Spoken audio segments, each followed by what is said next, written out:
అందరికీ నమస్కారం. ఇది క్యాటలిస్ట్ డివోషన్ ఛానల్లో పెడతాను అనుకున్నా కానీ ఎస్పీ ఛానల్ని పెడుతున్నా. కొంతమంది నచ్చవచ్చు నచ్చకపోవచ్చు, బట్ ఓపెన్గా చెప్తున్నా. ఎందుకంటే ఆమె రాజ్ నిడుమూరి భార్య ఉన్నారు కదా, శ్యామాలి, తను చెప్పేసింది ఓపెన్గా, అరే బాబు, మా గురువు గారికి క్యాన్సర్ రా, ఆయనకు బాగాలేదురా, నేను ఆ బాధలో ఉన్నాను, ప్రేయర్స్ చేస్తున్నాను, నాతో మీరు కూడా చేయండి. నా మీద సింపతి అసలు ఎందుకు చూపిస్తున్నారు మీరు? నా మీద సింపతి చూపొద్దు. అండ్ నా ఇంటర్ కోసం ఎప్పుడు ట్రై చేయొద్దు. నేను బ్రేకింగ్ న్యూస్ అవదలుచుకోవాలి.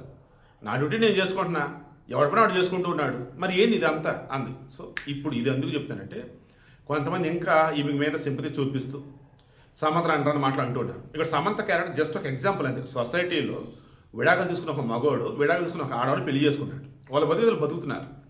ఈలోపు ఒక క్యారెక్టర్ పట్టుకొచ్చి వాడి భార్య ఈమె ఇంకా విడాకులు ఇవ్వలేదు, ఆ విడాకులు ఇచ్చాడు, బట్ ఆమె ఎంత బాధపడుతుందో చూడండి. అది వద్దు. శుభకార్యం పక్క జరిగింది, అన్నీ కూడా ప్రాక్టికల్గా టెక్నికల్గా లీగల్గా అన్నీ కరెక్ట్గానే ఉండి ఆ పెళ్లి చేసుకున్నారు. అలాంటప్పుడు శుభం అంటూ దీవించాలి తప్ప ఇంకా వాళ్ళని అయ్యో పాపం అంటూ వాళ్ళని చూపించి జాలి చూపించి హడావుడి చేయొద్దు. అది ఆమె ఒప్పుకోవట్లేదు, శ్యామలే ఒప్పుకోవట్లేదు. కామెంట్ సమంత ముచ్చటగా మూడో జీవితం అన్నట్టు, అంటే ప్రేమ జీవితం. ముందు సిద్ధార్థతో, తర్వాత నాగ చైతన్య, ఇప్పుడు రాజ్ నిడుమూరితో. బట్ మనం చెప్పేది రాజ్ నిడుమూరితో వచ్చేసి ఎంగేజ్మెంట్ ఫిబ్రవరిలోనే అయిపోయింది. బట్ మనుషులు కాదు ముఖ్యం, మనసులు అనుకుంది. అందుకే భూతశుద్ధి యోగ సాధన ద్వారా ఆ పద్ధతిలో ఆ ప్రక్రియలో వివాహం చేస్తున్నారు. అక్కడ మనసుకి పరిణయం అన్నది చేస్తారు. ఆ ప్రక్రియలో భాగంగా ఒక మనసు ఇంకో మనసు అర్థం చేసుకోకపోతే ఆటోమేటిక్గా అక్కడ ఆ జరాసం క్రతు అనేది ఏదైతే ఆటోమేటిక్గా ఆగిపోయేది. మనకు జరిగింది కాబట్టి మనసులు కలిసాయి, జీవితంలో కలగలిసి గొప్పగా ఉంటారు, వాళ్ళు హ్యాపీగా ఉండాలి. కామెంట్ రాజ్ నిడుమూరి భార్య శ్యామాలి, ఆమె ఖచ్చితంగా రాజ్ నిడుమూరి వచ్చేసి మంత్లీ ఇవ్వాల్సింది ఇస్తూ ఉండొచ్చు, లేదా ఒకసారి సింగిల్ టైప్ సెటిల్మెంట్ అన్న అయ్యి ఉండొచ్చు.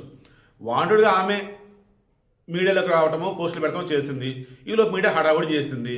ఫైనల్లీ రాజ్ నిడుమూరి సమంత కూల్గా పెళ్లి చేసుకున్నారు. ఈవిడ మెయిన్ ఇంటెన్షన్, ఈ సమాజంలో ఉన్నటువంటి ప్రజలకు మన చుట్టుపక్కల జరిగే వాటిలలో ఎక్కడైనా కానీ ఎవరికైనా కానీ ఈ పెళ్ళిళ్ళు అన్నప్పుడు ముందు వెనక చూస్తున్నప్పుడు అన్ని లీగల్గానే ఉన్నాయి అన్నప్పుడు, అండ్ గతం అన్నప్పుడు వర్తమానానికి సంబంధించి భవిష్యత్తు సంబంధించి శుభం పలుకుదాం తప్ప లేనిపోయిన విధంగా సూటుపుట్టే మాటలతో ఏదోటి అన్నాలేరా, అరే దానికి సపోర్ట్ ఇద్దారని చెప్పి పిచ్చి పిచ్చిగా దయచేసి ఎవరైతే ఉండకండి.